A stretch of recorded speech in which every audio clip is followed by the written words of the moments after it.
Buenos días, buenas madrugadas.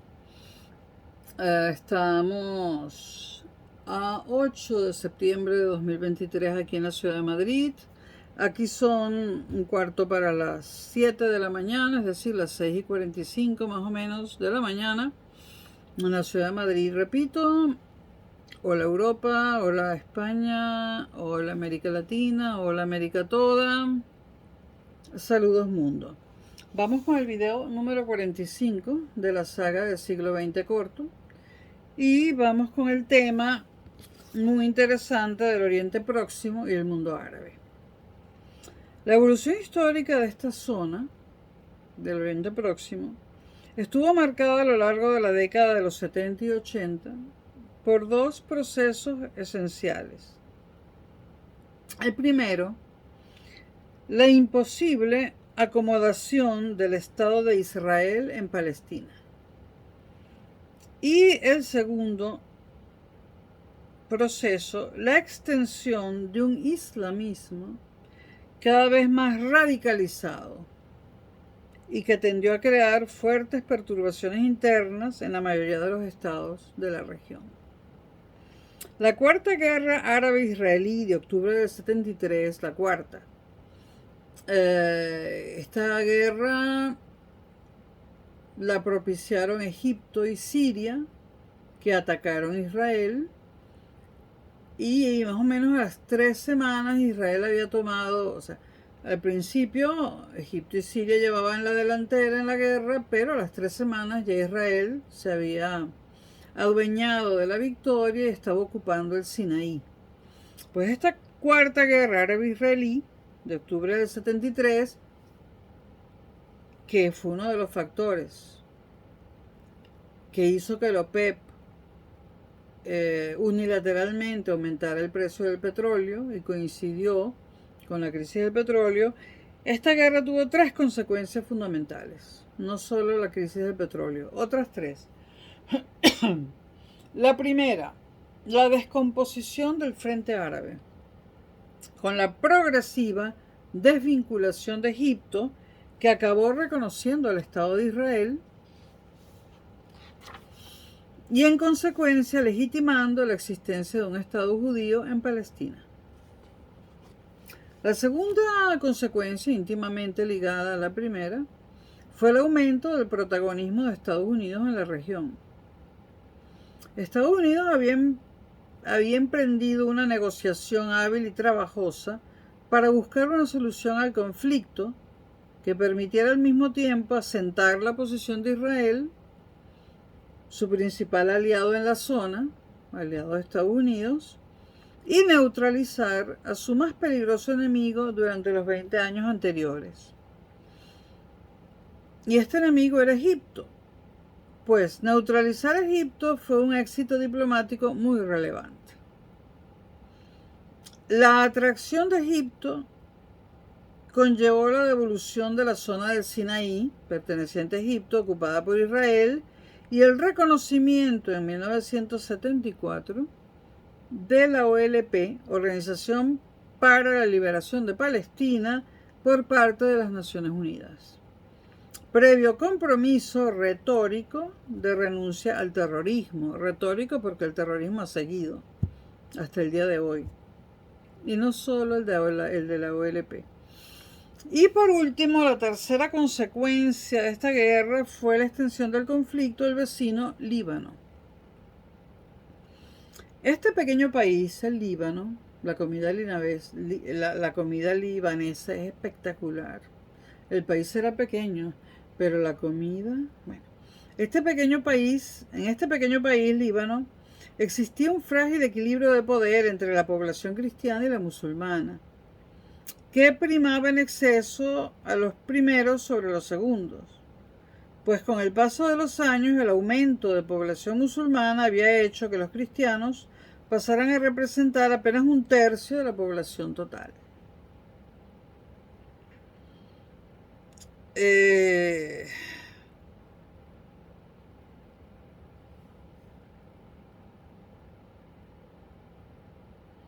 La ruptura definitiva se produjo en 1975, cuando llegaron al país unos 300.000 refugiados palestinos, 300.000, que pronto se sumaron a las milicias musulmanas. En el 76 su triunfo parecía inminente, pero una sorpresiva intervención siria al lado de las facciones cristianas evitó su hundimiento. La aparentemente incomprensible posición siria de ayudar a los cristianos solo se explica por su deseo de evitar un Líbano palestinizado. Pero era una táctica de muy corto alcance. Un año después, Siria rectificó su postura y por presión de países como Libia, Argelia, Irak y Yemen del Sur, volvió a las lógicas posiciones de apoyo a los ejércitos musulmanes y palestinos. La nueva política siria orientó a Israel hacia el lado cristiano del Líbano, propiciando su participación activa en la guerra después de sufrir un duro atentado terrorista en su capital. La internacionalización del conflicto llevó al Consejo de Seguridad Nacional de las Naciones Unidas a aprobar una misión de interposición que dividió al país en dos zonas. La norte, controlada por Siria, y la zona sur, en manos cristianas. Una división que en escala más reducida se reproducía en el interior de las ciudades del país. En 1982, el conflicto se reprodujo. Israel respondió a los ataques que sobre su territorio se lanzaban desde los campos de refugiados palestinos con una violenta ofensiva que le permitió llegar a Beirut Oeste y expulsar a miles de palestinos. En 1983 se llegó a un principio de acuerdo y 2 años más tarde el ejército israelí inició un repliegue que limitó su ocupación del Líbano a la zona sur, aunque no por ello concluyó la guerra civil. Muy dramático esto del Líbano, porque si no fuera por la conflictividad de la zona, ellos, musulmanes y cristianos, convivían pacíficamente. En 1990, las falanges cristianas, como se les llamó, y las tropas sirias volvieron a entrar en combate directo, hasta que un año después se firmó un tratado de paz con el régimen de Damasco. El alejamiento de la OLP, Organización para la Liberación de Palestina, cambió la estrategia de lucha de la organización presidida por Yasser Arafat. En 1987 esta nueva táctica se puso de manifiesto cuando jóvenes palestinos de las franjas ocupadas de Gaza y Cisjordania atacaron armados con piedras al ejército israelí. La llamada Intifada apareció en un escenario que parecía de imposible solución. Desde ese día eso ocurre a cada rato y estamos en el 2023. Desde 1987 eso ocurre a cada rato. 23 más 17, hace 40 años que está ocurriendo eso.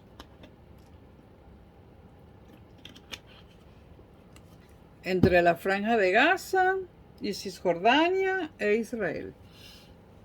La extensión de un islamismo más integrista y radicalizado tuvo como factor esencial la revolución iraní de 1979, que acabó con el régimen proamericano del Shah Reza Pahlavi, el famoso Shah de Irán que en una época de mi vida, en esa época, cuando lo tumban, digamos que monopoliza las portadas del folletín Hola, del Hola, o como lo llamamos en Latinoamérica, de la revista Hola. Del Hola o de la Hola, como lo quieran decir. El Shah de Irán, para aquí, para allá, sin patria, sin nada, ¿no? Bueno, una revolución en Irán, islamista, en el 79, acaba con el régimen pro-norteamericano del Shah Reza Pahlavi. Por cierto, una de sus hijas se suicidó a los 31 años de edad, con pastillas y cocaína. eh, por ellos, esa familia huyó a Estados Unidos, estuvieron de aquí para allá. Esta hija nunca logró superar el desarraigo y luego no superó la muerte de su padre y sobre los 31 años de edad se suicidó con cocaína y drogas. No sé si en un hotel norteamericano, no recuerdo. Bueno, desde principios de los años 70, la contestación social al gobierno del Shah de Irán había aumentado muy notablemente. La concentración de la riqueza en manos de unos pocos, la extensión de la pobreza y un régimen cada vez más despótico y corrupto, esto es lo que apoyaba a los Estados Unidos, porque a los Estados Unidos solamente le importaba el signo ideológico.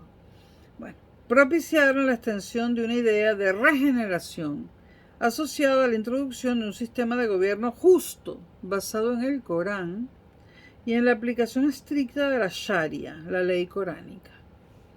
Las corrientes islámicas chiíes acabaron imponiéndose dentro de una oposición heterogénea en la que convivían con revolucionarios de izquierda e intelectuales occidentalizados.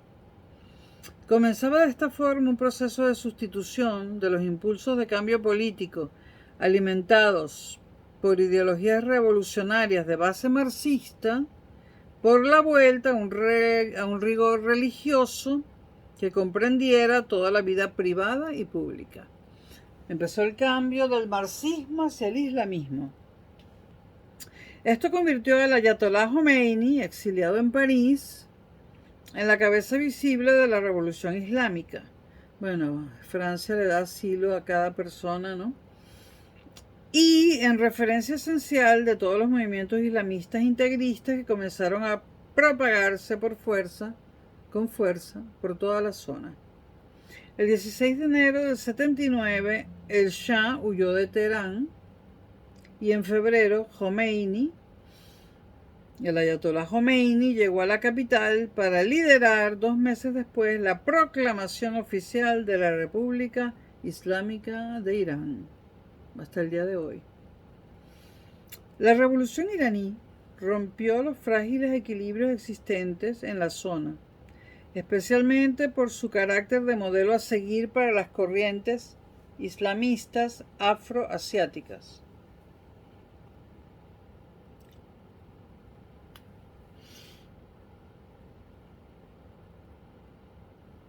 Y por su radical oposición a la existencia del Estado de Israel.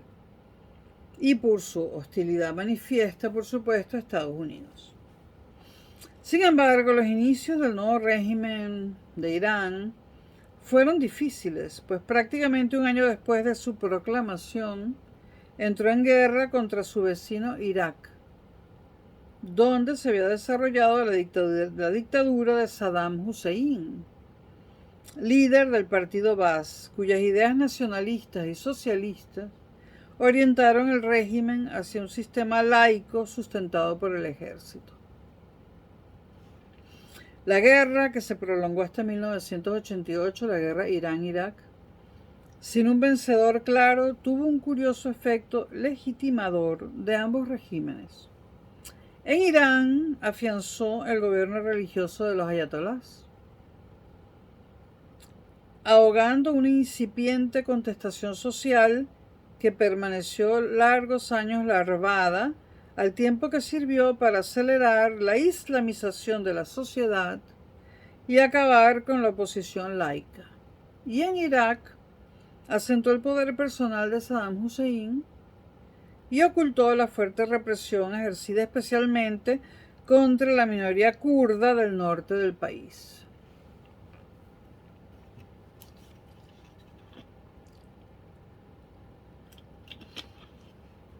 El nuevo Irán se convirtió también en un factor indirecto de perturbación para las monarquías medievales del Golfo, que vieron cómo crecieron las demandas de islamización radical de las sociedades y de ruptura con los aliados occidentales. Idéntico crecimiento del islamismo experimentó Turquía. El islamismo acabó alimentando con toda intensidad, además, el nacionalismo afgano en Afganistán. Las demandas del islamismo radical se propagaron también por todo el Magreb, especialmente en Argelia. Argelia fue también ejemplo de ese proceso de sustitución que se operó en los años 70 y 80, desde las apuestas revolucionarias filomarxistas a las soluciones de integrismo islámico. A pesar de su actividad dentro de la Organización de Países No Alineados, Argelia se convirtió en una importante base soviética en la zona y un punto de acogida de multitud de movimientos revolucionarios, además de constante apoyo de los movimientos de liberación nacional de orientación marxista del continente. La caída del bloque soviético rompió los mecanismos de inserción internacional del país. Afortunadamente, un comentario personal, lo que incidió en una disgregación acentuada de las estructuras del poder. El pujante islamismo, aglutinado en torno al Frente Islámico de Salvación, FIS, legalizado en 1989, consiguió ganar al año siguiente las elecciones municipales y en 1991 la primera vuelta de las legislativas, planteando una contradicción irresoluble: el aprovechamiento de los cauces democráticos por un partido cuyo programa se basaba en la destrucción de esa misma democracia. No es la única vez que se ha visto, ¿no? También Chávez llegó al poder gracias a los mecanismos democráticos para destruir luego esa democracia. El problema acabó encontrando una salida militar. En 1992, un golpe de Estado acabó ilegalizando al FIS, Frente Islámico de Salvación, que se transformó en los grupos islámicos armados, JIA, que sometieron al país a una extraordinaria espiral de violencia terrorista y durísima represión gubernamental. Esto en cuanto a Argelia. Por el contrario, Marruecos, Libia y Túnez vivieron situaciones de mucha mayor estabilidad, dada la fortaleza de sus gobiernos. En Marruecos, la monarquía de Hassan II, su posición pro-occidental y su lucha contra Argelia por la hegemonía en el Magreb le proporcionaron una posición internacional muy sólida que Hassan II siempre utilizó para asentar su poder personal. Esto de la hegemonía en el Magreb, ahí metió la mano hace pocos meses, o hace un año todo más,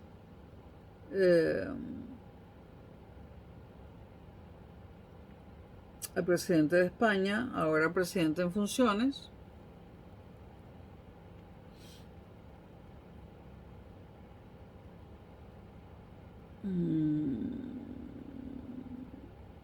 bueno, esto sí es un lapsus, ¿no? Porque vivo en España, ¿no?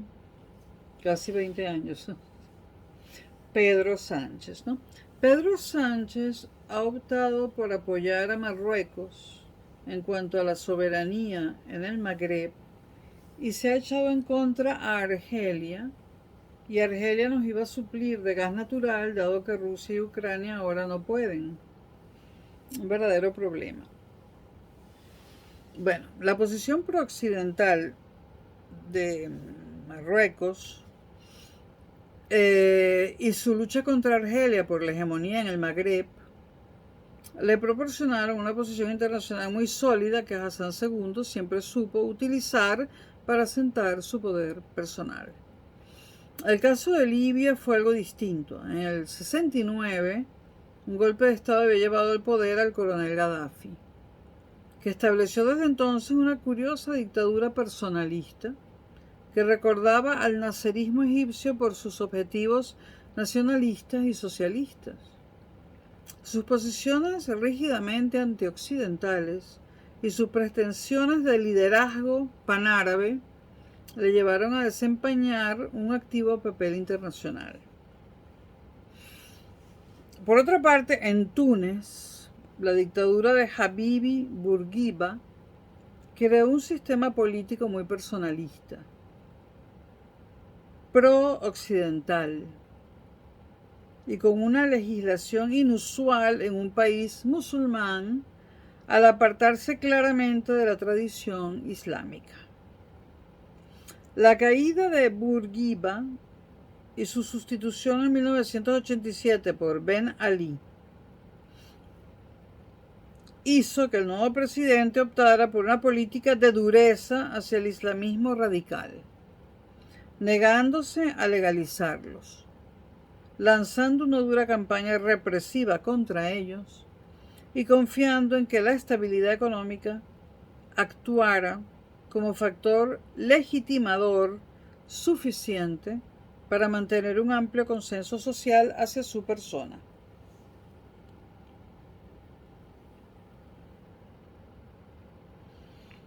Esto respecto a la cuestión árabe y el Oriente